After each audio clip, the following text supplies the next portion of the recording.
अस्सलाम वालेकुम। कैसे हैं सब लोग? उम्मीद करती हूँ खैरियत से होंगे। हम भी बिल्कुल ठीक ठाक हैं। तो चलिए आज की वीडियो स्टार्ट करते हैं।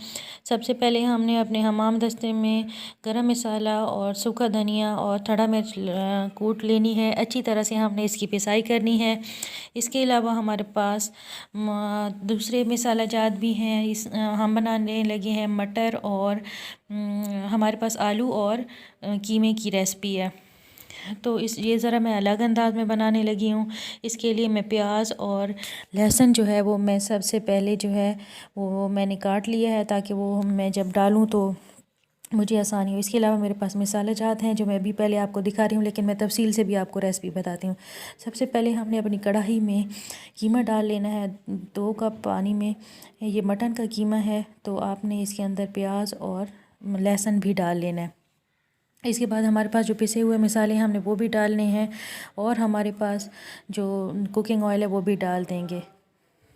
जब हमारी इसकी हल्का हल्का ये खुश्क होने लगेगा तो हमने इसके के अंदर आलू भी ऐड कर लेने हैं, और हमारे पास जो टमाटर हैं हमने वो भी ऐड कर लेने हैं। ये बहुत मज़ेदार रेसिपी है, आपको बिल्कुल पसंद आएगी और बहुत ही आसान अंदाज में।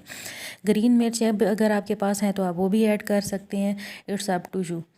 तो चलिए अभी आपको मैं अपने मिसाले बताती हूँ जो हमने इसके अंदर डालनी है। सबसे पहले हमारे पास लाल मिर्च है, उसके बाद हमारे पास अदरक पाउडर है, उसके बाद हमारे पास नमक है, और उसके बाद हमारे पास है हल्दी।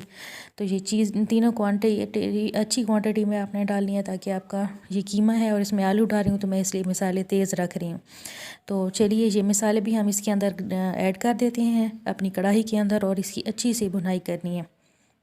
इतनी भुनाई करनी है कि आपका पानी जो है वो बिल्कुल खुश्क हो जाए, और आखिर में जो है आपका कुकिंग ऑयल जो है वो बाहर आने लगे। जब इसकी देखिए अच्छी सी भुनाई हो चुकी है, यहाँ पे हमने हरा धनिया ऐड कर लेनी है और अपनी प्लेट में निकाल लेना है। जो चीज़ आपको देखने में अच्छी लगती है वही चीज़ आपको खाने में भी अच्छी लगती है। तो आपने बताना है आपको मेरी आज की रेसिपी कैसी लगी है। अगर मेरी वीडियो पसंद आई हो तो मेरी वीडियो को लाइक कर लीजिए, मेरे चैनल को सब्सक्राइब कर लीजिए। आपकी चाहतों का, मोहब्बतों का शुक्रिया।